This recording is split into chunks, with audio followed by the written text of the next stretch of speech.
We are instructed by Hamas. We are today at the Home Office and we are going to hand in an application under Section 4 of the Terrorism Act to have them removed from the list of proscribed organisations. We have the application in here which contains very, very strong legal arguments grounded in national and international law, and we're about to hand it in to Yvette Cooper and ask her to have some courage and make the correct decision. Hi, Julia. I can't believe the topic we're talking about because, again, I say this quite often, but generally you think, oh, is it April the 10th or did someone add that zero by accident? It's actually April the 1st. The most extraordinary situation, Hamas, the proscribed terrorist organisation, prescribed, by the way, because they are a terrorist organisation, is applying to the Home Secretary, Yvette Cooper, to appeal against this designation through the European Convention of Human Rights. They believe that the ban on the organisation and any support for the organisation it breaches the Hamas supporters' human rights by unlawfully restricting their freedom of speech and their rights to protest. Quite apart from the fact that these people who support Hamas seem to be on BBC every single day and Sky News and marching in the streets every other Saturday with their banners, I'm not entirely sure how they've had any infringement on their freedoms. But this is patently absurd, isn't it? Well, thank goodness somebody is finally standing up for this poor oppressed group. It's long overdue. But in all seriousness, it's beyond parody in some senses, but I think it's also indicative of a broader trend, which is concerning. We can all laugh at the fact that these murderous jihadis are misconstrued and that kind of thing, but our enemies are using the legal system that we created to try and protect our own rights against us. And we're seeing this time and time again. For example, the submission to the Met Police this week of 10 British, I assume Jewish men who went to fight for the IDF against Hamas in Gaza. They've been reported for war crimes to the Met Police. Yeah. Expand it even bigger, we've seen the ICC and the ICJ cases, which are both absolute farces. And they're against Israel. They're remarkably unconcerned with any other country, but they're massively concerned with Israel. Yeah, and it's a real trend, and it's a deeply serious abuse of the law. But it's becoming more and more common, and I do find that very concerning. Indeed, and this is the crucial thing here when you talk about Hamas, because these pro-Palestinian marches, we're told they're pro-Palestinian. For a long time, I was defending the right. Look, people have a right to protest. I feel very strongly about that. The fact they went on and on and on, the fact they started, by the way, before there was even a bullet fired by the IDF in Gaza, which I thought was a bit telling, but they were immediately started after the October the 7th attacks. The fact that people have been so blatantly anti-Semitic, just so blatant, not even pretending to hide it, and celebratory of what happened on October the 7th on these marches. Not everyone, but enough people, and the police have failed to act. I don't think anyone really genuinely thinks that Hamas is not being well represented. But explain to people who are new listeners, because I'm sure my established listeners will know well my views on this and the information on this. We can do this public service broadcasting, making sure people know stuff which doesn't seem to appear on the BBC. The actual background of Hamas, because people go, well, they're the elected government of the Palestinian people in Gaza, so how can they be a terrorist organisation? Tell us what they actually stand for and what they do. Well, Hamas are an offshoot of the Muslim Brotherhood, who've been around for a very long time, and that's a group, a fairly radical group who exist in a number of countries in the Middle East. But this offshoot of Hamas seized power in Gaza in 2007, off the top of my head, and since then they've run the place with an iron fist, and they had for a very long time an explicit aim to destroy the Jews, specifically the Jews. It was in their constitution, isn't it? It was. They've since removed it in a gesture of excellent good faith. But the destruction of Israel is their key aim, and obviously on 7th of October they started this war that is still ongoing 18 months later. Yeah, indeed. I mean, this is the thing, exactly. Do you think there's any chance that this appeal could work? I don't know if a judge gets to decide or if it is the Home Secretary, because at the end of the day, the Home Secretary knows this would be a disaster. But frankly, I have no faith in our justice system. I have no faith in lawyers at all anymore, given many recent decisions. Yeah, well, especially with regards to Hamas, there have been some very worrying judicial decisions. Thinking of perhaps the two women who were celebrating 7th of October with with paragliders on their t-shirts, who were let off. They were found guilty, but let off with no sentence at all. So, yeah, I suppose if it does go in front of a judge, it's possible that the right judge for these lawyers would make a very concerning decision. Yeah. But one of the things they've said in their case is that Hamas is a protest group and it doesn't pose any threat to British citizens. And I would suggest that the Jewish community in the UK would feel very, very differently about that. Absolutely. And again, a lot of those marches, those sort of fortnightly marches in London over the last year and a half, they've absolutely insisted. We saw Jeremy Corbyn, lovely man, and John McDonnell, thank God, never actually got into number 10. They were insisting and even took like a detour to go past synagogue on part of their route. It was absolutely vital to them to go past the synagogue on a Saturday, on the holy day for Jewish people. I mean, deliberately provocative stuff that wouldn't be allowed in any other scenario. They don't. I just don't even think they bother hiding it anymore. How blatantly anti-Semitic this organisation is and the cause that it espouses. But it is interesting. We haven't had any demonstrations in support of the people who say they're pro-Palestinian, but no support for the people who have been beaten, tortured, horrifically treated by Hamas fighters for standing up to Hamas and saying, look, we want Hamas out. You know, you're bringing this war onto us. The IDF are bombing us again because you won't release the hostages because you started this war. No one protesting against those people being hurt. It's only if a Jewish person hurts someone in Palestine that it seems to matter to them. Yeah, and there are some absolutely horrific videos that have come out of Gaza in the last few weeks of revenge attacks and executions of people who've been leading the protests against Hamas in Gaza. So their brutality is not only against Israelis and Jews, it's also against anyone that opposes them. Yeah. And you know, there was a huge purge in Gaza just after they took over. They were executing their opponents that they'd defeated in elections. So it's pretty much on trend for them. And the fact that they are being represented in British courts is a true insult to our democracy and our legal system. It really is. And again, there's also the idea that we need to be liberal, but there comes a point when, and accepting, but actually there comes a point when being liberal, we basically undermine our own liberal country by doing so. Andrew Fawkes, thank you for that. Defence expert, research fellow at the Henry Jackson Society for Military Man himself. Benjamin Butterworth, I mean, this does make a mockery of everything, doesn't it? Yeah, of course. You'll have to call it the European Convention of Hamas rights if this gets anywhere. I mean, it's just a nonsense. You know, the human rights of Jewish people, of women, of gay people, all groups that someone that supports Hamas inevitably is going to hate.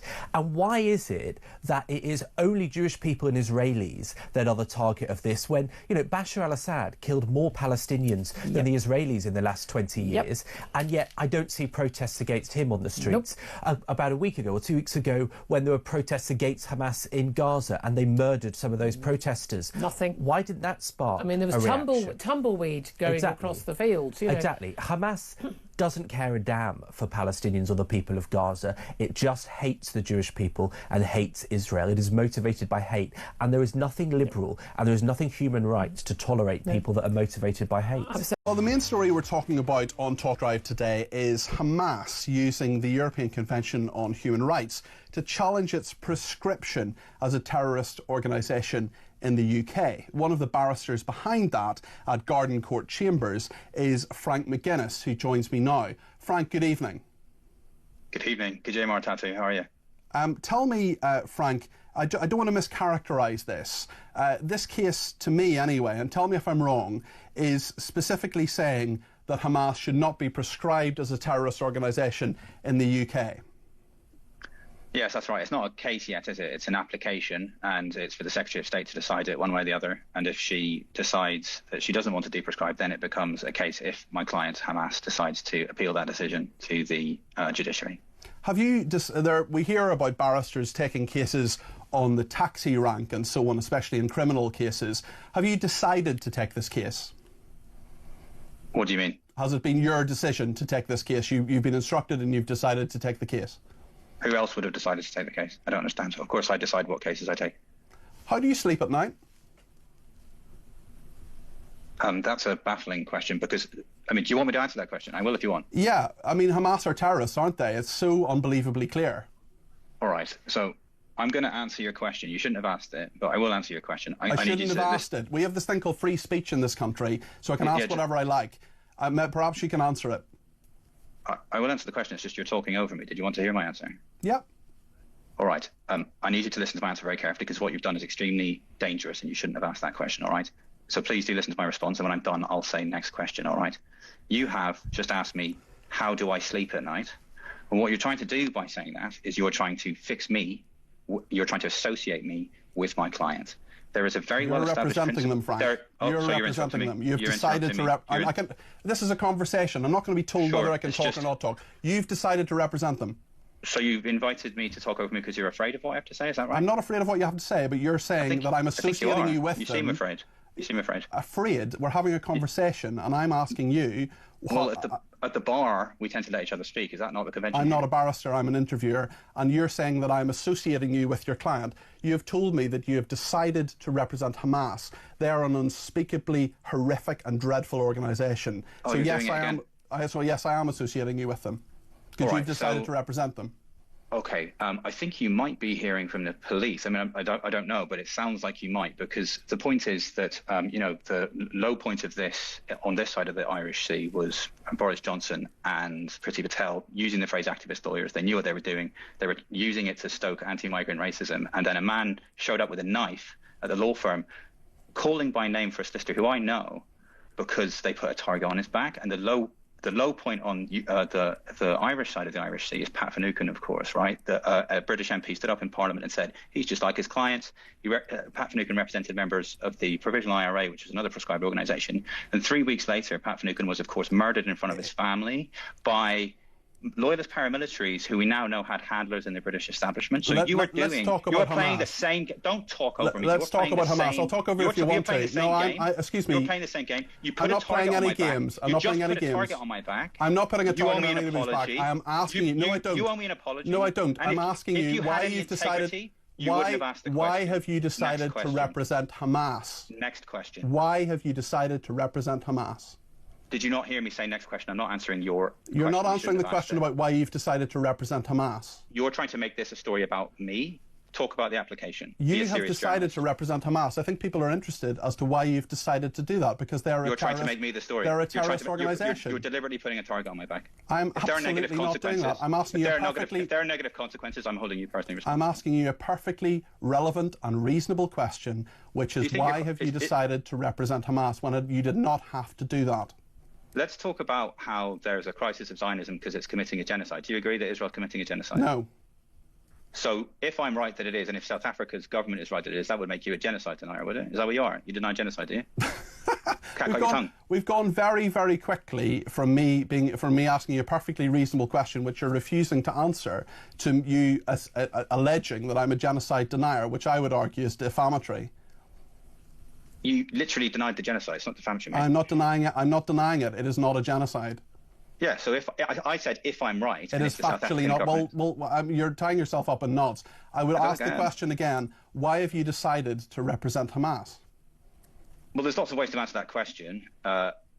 The obvious answer is to say that we're witnessing a terminal crisis of Zionism and that Israel's apartheid state is collapsing in front of our eyes. And that raises difficult questions for the Secretary of State about what will happen if and when Israel goes the way of South Africa. South African apartheid, of course, collapsed in 1994. And as the Irish example, right, the Provisional IRA was, of course, an illegal organisation, and yet its political wing started winning elections. In the South African example, the British government, of course, called for Mandela to be executed. That's what they wanted, and he's now regarded as a hero, right? So he was maligned as a terrorist. And whatever people think of Hamas, and of course, a lot of people will oppose what Hamas stand for and what they've done. The point about this application is to say you don't have to support a prescribed organisation to think that it shouldn't be prescribed. If people want to read the arguments that the application is based on, they can go to the website. Perhaps you could tell us why you don't think Hamas should be a prescribed organisation. The documents have been uploaded to, so hamascase.com has all of the pleadings if people are interested. Okay, perhaps you could summarise them for us now and tell us your belief why you don't think Hamas should be a prescribed organisation. Well, it's not about my belief. I'm a lawyer instructed to make some legal arguments, which is what I've done, along with my colleagues. And it's not possible to understand the application without understanding the broader context. It's, as I've said, we're witnessing the collapse of an apartheid regime, and that means that extraordinary things will happen in those extraordinary circumstances. And that's why my client has taken this extraordinary step to approach the British Home Secretary and to say, look, there are a number of reasons why the Terrorism Act should no longer be applied to this organisation. I think there are a number of people who will find it absolutely extraordinary that there is anyone who believes and anyone who would represent an organisation who is putting forward the argument legally that Hamas isn't a terrorist organisation and shouldn't be proscribed. That's interesting. So you're saying that you think Hamas shouldn't be entitled to legal representation?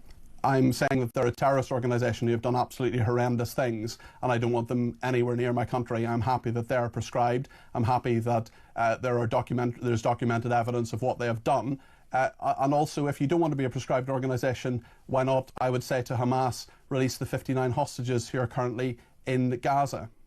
So you're saying that people who take hostages should be proscribed organisations? I'm saying that Hamas should be a proscribed organisation because it is taking hostages. I haven't mentioned anybody else or any other, or Israel or any other aspect of this. I'm talking about Hamas itself. I'm not talking about whataboutery. I'm talking about Hamas, which is a terrorist organisation that I think should be proscribed. Well, look, okay, that's interesting. The point is that the definition of terrorism in the Terrorism Act 2000 is very broad, and basically almost any organisation that's using violence to commit a political purpose to advance a political purpose is caught by that definition, right? So the Ukrainian forces in their war against Russia, they would be caught by the definition. Israel, of course, would be caught by the definition. So what that means legally. You've also said that the British Armed Forces would be covered by the definition. So it is the contention of your action that the British Armed Forces should be deemed a terrorist organisation. Is that correct? No, you've misunderstood. What I'm saying. Explain that to me. Yeah, I'm trying to. So this is my point, right? The definition of terrorism in the Act is extremely broad, and most organisations like the ones you just mentioned, the ones I was mentioning, are caught by it. And what that means is the Secretary of State has an extremely broad discretion to decide who she wants to add to that list. Of course, this organisation, the political wing of Hamas, was added to the list of proscribed organisations in 2021. The military wing was added more than 2 decades ago. And so because that discretion is so broad, what we're saying is that there are ways to legally challenge the exercise of the discretion in this case. And all we've done is to set out some entirely sensible, thoughtful, well-reasoned arguments about why the time has come for the Secretary of State to revisit the decision of her predecessor, Priti Patel, who was, of course, politically compromised and highly criticised for her dealings with the apartheid state of Israel, and to consider, of course, the position in international law, which confirms that people like Palestinians who are under occupation, I mean, this is a settled position in international law that people under occupation have a right to use armed force to resist. So Palestinians have a right to pick. Am I getting it clear, and tell me if I'm wrong, that you believe that Hamas have a right to use armed force to represent their position? You keep asking me what I believe, which again is it's not quite as blatant and disgusting as your previous question. But what's interesting is that Hamas. Well, I mean, you're representing these people, and you've chosen to do so. So presumably, it has something to do with what you believe. Do you not understand how the legal system works? Yes, I do, and I understand that you didn't have to take the case. If I were a lawyer and if someone came to me, I would say there's not in a million years would I represent Hamas. They are a disgusting, horrendous, anti-Semitic, dreadful terrorist organisation. That's what I would say. You didn't say that, and I'm very interested as to why. Because you're trying to make the story about me instead of this important application because you're not a serious journalist, is that right? The hour of judgment shall not come until the Muslims fight the Jews and kill them. So what the Jews hide behind trees and stones, and each tree and stone will say, O Muslim, O servant of Allah, there is a Jew behind me, come and kill him, except for a specific tree, which is the tree of Jews. There is no solution for the Palestinian question except through jihad. That is what Hamas believe, and I would not represent an organisation that believed that, and you have chosen to. Where's that quote from? The first one is from the Hamas Charter Article 7, and the second one is from Hamas Charter Article 13. Which year was that charter passed in? I don't have it in front of me. You don't know, do you? You're out of your depth, aren't you? Out of my depth, right. Well, I'll tell you what Ismail Haniyeh said. You're quoting a document from 1988, right? And it's clear that document has been widely criticised. So Hamas doesn't want to kill Jews then? Hamas doesn't want to destroy the state of Israel? Is that what you're saying? Let me just respond. So that document you're referring to is the 1988 Charter. I know you don't know what you're talking about, which is fine. You're allowed to be a bit out of your depth. There's 600 pages of supporting evidence in this application, and you've not had a chance to read it. I, of course, have worked on it extensively. So it's fair enough that there's an asymmetry here. Like, I'm not trying to trick you. It's just you're quoting a document that's more than 30 years out of date. Well, let me tell you what was said in 2023 by Ismail Haniyeh. Let me tell you what the Hamas senior leader Ismail Haniyeh said on the loss of civilian life in Gaza. Perhaps you're deliberately misleading your viewers. Have you read? I don't think any of my viewers are under any misapprehension about what Hamas stands for. I don't think you're under any misapprehension. You just misled them. You didn't tell them about the 2017 Charter. Why didn't you? Because you don't know what you're talking about. On the 26th of October, it's okay to admit that you're ignorant. That's fine. On the 26th of October, the Hamas senior leader Ismail Haniyeh, commenting on the loss of civilian life in Gaza, said, "The blood of the women, children and elderly, we are the ones who need this blood, so it awakens within us the revolutionary spirit." We also have Ghazi Hamid on the 24th of October 2023 saying that he would repeat the 7th of October attacks time and again until Israel is annihilated. I don't see a huge difference between that and what was said in 1988, I must say. What became of Ismail Haniyeh? Well, we know what became of him because Israel assassinated him. All right. All of these things are addressed extensively in the application. It's of course correct that Hamas should have to answer to things that they say and do, and they do extensively in the application. I encourage people to read it. It will cast light on the subject in a way that you're not even pretending to do. You're not trying to have a dialogue with me about what's actually happening. You're talking across me and trying to how would you characterise what Hamas is doing if not terrorism? How would you characterise it? Well, the whole point that's being made in the argument, in the application, is that the definition of terrorism is extremely broad. And so basically any organisation that thinks that their strategy is best advanced by the use of armed struggle will be caught by that definition. That's a central part of the whole application. Does that make sense? It does make perfect sense to me, but what I would wonder is how you can argue that Hamas isn't a terrorist organisation if the definition is so broad. Well, by that logic, Israel's a terrorist organisation. Do you agree? No. Well, think about it. Come on, man, think it through. If you agree the definition is very, very broad, then the Secretary of State could say, right, clearly it applies to Israel. But she said it about Hamas. They're doing a genocide. But you're arguing the counter to this. Violent. I'm going to say that the IDF is a terrorist organisation. She could do that if she wanted. She literally could. But why shouldn't she? They're doing a genocide. Why shouldn't she? It's not a genocide. It is factually not a genocide. Well, the South African government, the Irish government, the Spanish government, the Belgian government disagrees with you. Oh, you know better than them, do you? Yeah. Okay. Yeah, they're wrong. They're wrong. All right. Who asked you? What do you know? You obviously don't. You're out of your depth. Like, you don't know what you're talking about. I think that the phenomenal submissions that we saw in the South African genocide case are far more persuasive than any of the sort of ridiculous talking points that you're propagating here. It's okay, mate. You're allowed to not know what you're talking about, but why don't you just admit it to your viewers? You don't know what you're talking about. You're out of your depth. Everyone can see it.